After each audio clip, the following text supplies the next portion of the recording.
What if the most dangerous book ever written contains demons more terrifying than anything you've ever imagined? In this video, we dive deep into the demonology of ancient Abrahamic texts, uncovering the sinister entities that have haunted humanity for millennia. From soul-stealing spirits to body-possessing monsters, we'll explore how these demons have shaped religion, folklore, and our darkest fears. Stick around until the end to discover the hidden connections between these terrifying creatures and the world we live in today. If you're ready, subscribe and join us on this dark journey. Let's begin. To understand demons in the Abrahamic religions, we must first look at Judaism. The Shedim were invisible creatures lurking in the darkness, waiting for the right moment to strike. These beings weren't mere ghosts.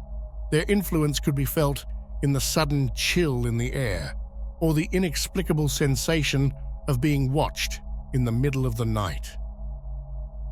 One of the most feared demons was Lilith, described as Adam's first wife, who, after being cast out of Eden, became a hunter of souls. In legends, Lilith is portrayed as a slender figure with dark, wavy hair, but her black eyes reflect a deep hatred for humanity. She was especially associated with the death of infants, terrifying mothers of the time. Lilith represented not only physical danger, but also spiritual, as her presence was said to drain the life energy of her victims. Asmodeus, another significant demon in Judaism, was known as the Prince of Demons. He was associated with the sin of lust and the corruption of souls. Physically, he is described as a being with 3 heads, 1 human, 1 bull, and 1 ram, with a body covered in scales as hard as armor. His gaze was enough to strike terror into even the bravest hearts, and his goal was always to seduce and destroy, dragging his victims into the abyss. The Shedim, along with figures like Lilith and Asmodeus, instilled constant fear in everyday life. They weren't only capable of affecting the minds and bodies of their victims, but were also believed to have the power to alter the very nature of reality. A creaking in the house, a cold draft, were signs that these entities could be near.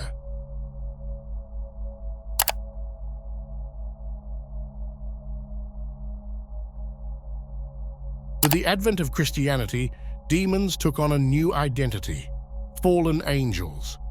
These weren't mere evil creatures, but beings that had once been part of heaven, only to fall from grace after rebelling against God. Lucifer, the most famous of them all, led this rebellion, and with him, many other angels were condemned to hell. Lucifer, who was once the most beautiful and powerful angel, was punished with both a physical and spiritual transformation. His radiant body turned into a twisted figure with black wings and eyes that burned with hatred. Pride was his downfall, and ever since, he has been depicted as the Prince of Demons, always seeking revenge against God by corrupting humanity. Christianity also introduced other demons, each with a specific role. Beelzebub, the Lord of the Flies, is one of the most feared demons.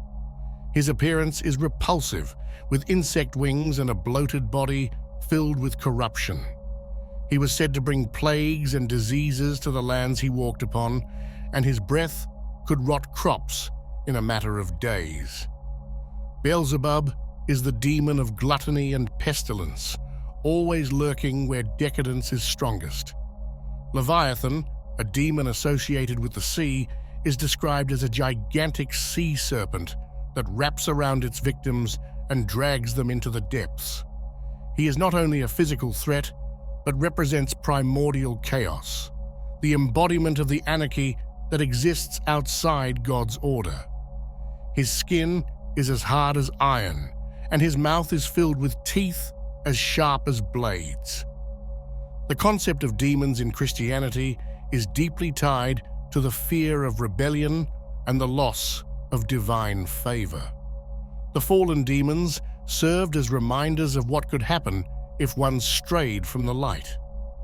The presence of these beings on earth not only posed a physical danger, but also embodied the constant temptation that could lead souls to hell.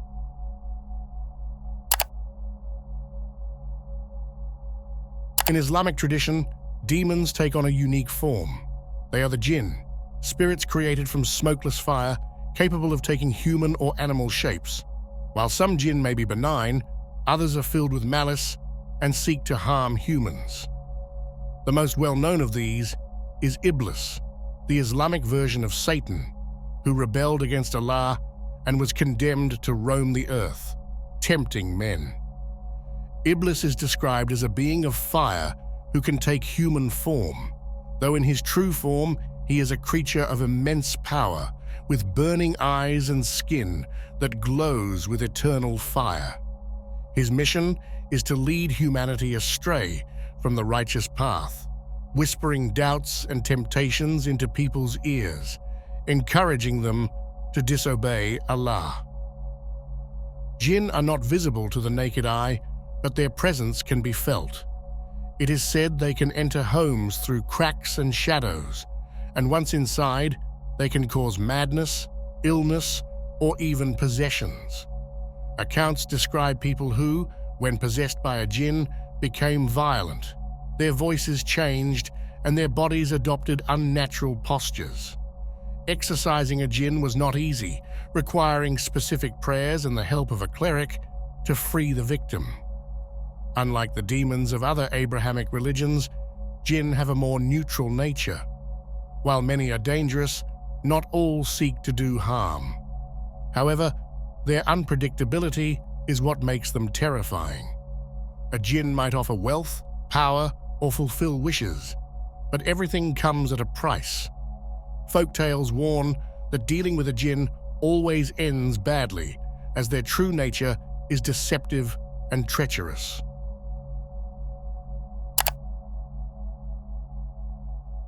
A common theme across all Abrahamic religions is the power that names and seals hold over demons.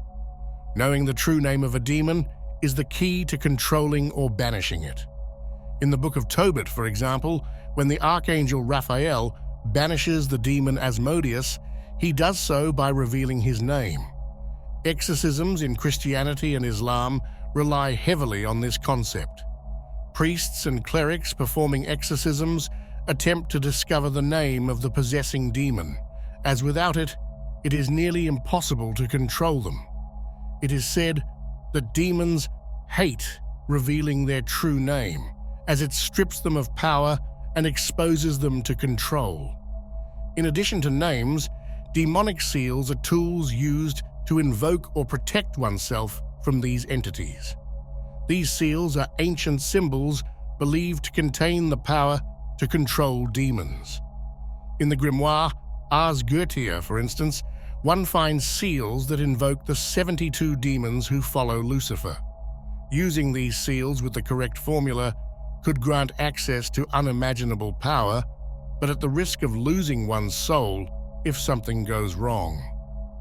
The seals and names are reminders of the delicate balance between control and chaos.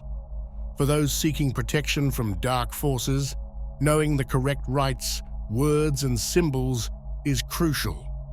A mistake, a wrong name, or a poorly drawn seal could be fatal. The Book of Revelation in the New Testament is one of the most terrifying texts regarding Christian demonology. It is filled with macabre descriptions and chilling visions of what will happen during the end of times. Demons, along with beasts and fallen angels, play a key role in the final battle between good and evil.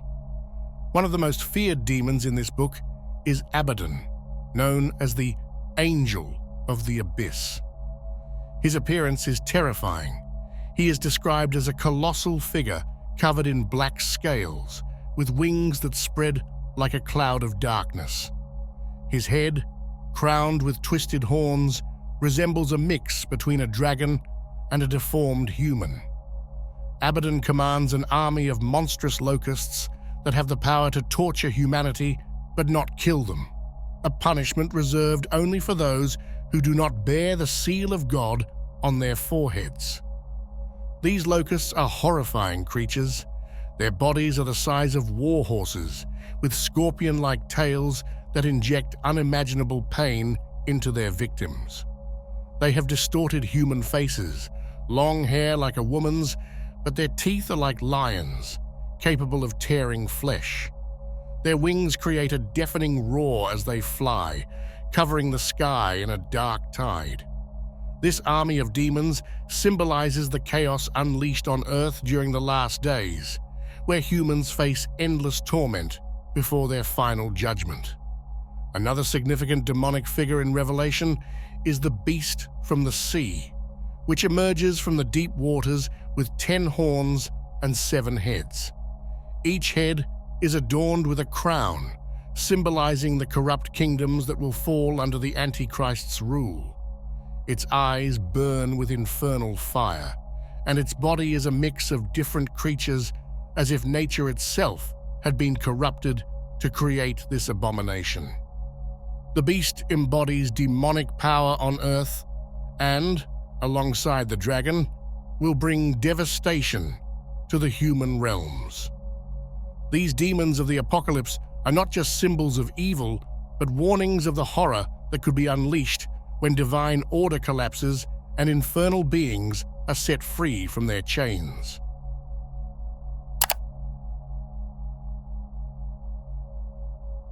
Demonic possession is one of the most disturbing phenomena found across the 3 Abrahamic religions. In this state, a demon takes control of the human body, forcing the victim to do unimaginable things and distorting their physical appearance. Exorcisms are the last resort to try to free the person from this torment, and while many have been successful, some have ended in tragedy. The signs of possession often begin subtly: strange movements, incoherent speech, and a growing sense of unease. But soon, things escalate.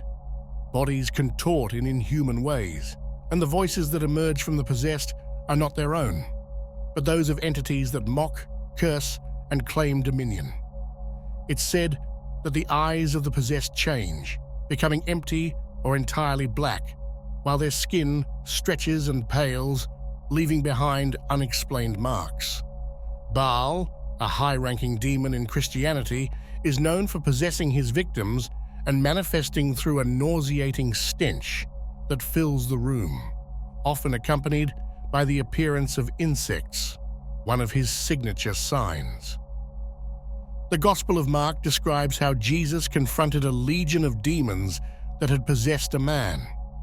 When the demons spoke through him, his voice was guttural and filled with despair. "My name is Legion, for we are many," said the possessed man, before being freed by the divine power of Jesus. This image of a single human body harboring countless demons is a terrifying reminder of how these entities can completely strip a person of their humanity. In Islam, exorcisms are also common, where verses from the Quran are recited to expel jinn that have infiltrated the human body. It is said that when the jinn is being exorcised, the person screams and convulses, with their skin appearing as if it's burning from within. The inhuman screams, often mixed with the pain and fury of the jinn, fill the air, creating a terrifying atmosphere for those witnessing the ceremony. Possession destroys not only the body, but also the soul. It is a form of slavery, where the demon controls every thought and action of the person.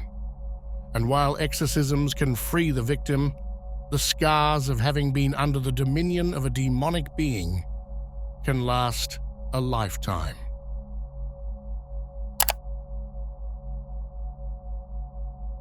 Since ancient times, humans have sought power through magic, and with that power comes dark pacts with demons. The promise of power, wealth, or knowledge has led many to cross the line between the material world and the realm of the demonic. But these deals always come at a price. One of the most well-known is the pact with Mephistopheles, the demon who appears in the legend of Faust. In this tale, Faust sells his soul in exchange for unlimited wisdom and power, only to discover that the pleasures he receives cannot fill the void of his damned soul. Mephistopheles, described as a man in a dark cloak with eyes that glow with an infernal red light, delights in deceiving the desperate, giving them what they desire only to trap them in an eternal snare.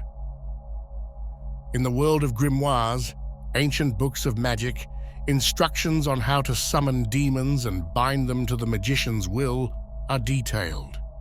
The Ars Goetia lists the names and seals of 72 demons, each with specific powers, ranging from unleashing storms to granting riches. But summoning these beings is neither easy nor safe.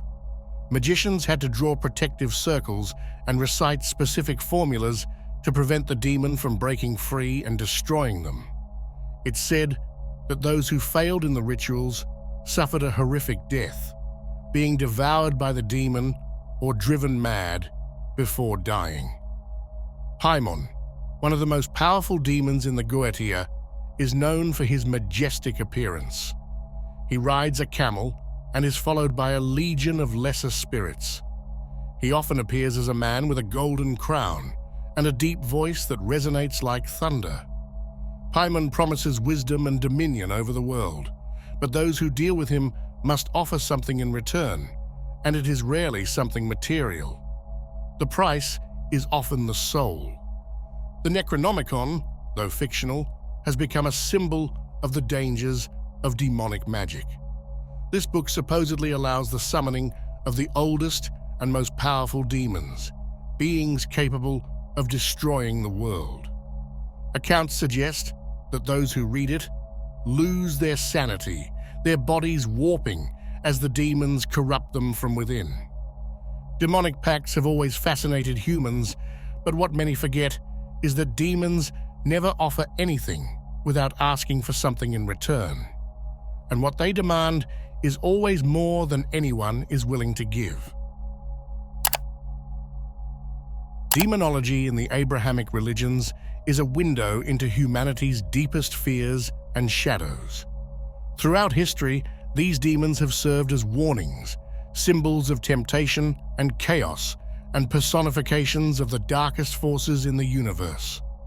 But beyond the legends, pacts, and possessions, these stories force us to confront an unsettling question. How real is the evil they describe?